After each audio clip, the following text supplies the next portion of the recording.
নমস্কার বন্ধুরা, কেমন আছো? আশা করি সবাই খুব ভালো আছো।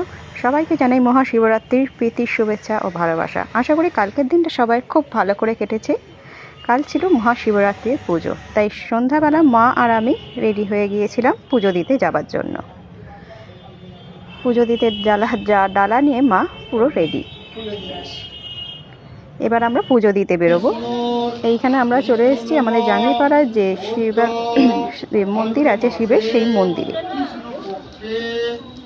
গিয়ে দিলাম প্রচুর ভিড় এবং প্রচুর লাইন পড়েছে, তাই এসে সাইডে একটুখানি দাঁড়িয়ে পড়েছিলাম।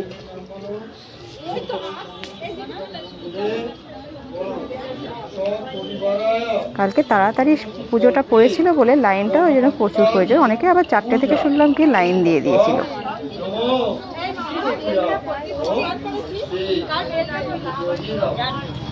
আমাদের পুজো দিতে দিতে প্রায় অনেকটাই দেরি হয়ে গেছে, প্রায় 9টা সাড়ে 9টা বেজে গিয়েছিল পুজোটা দিতে।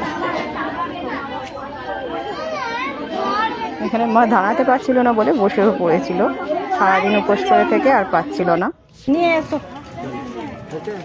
এইটি হচ্ছে আমাদের শিব ঠাকুর।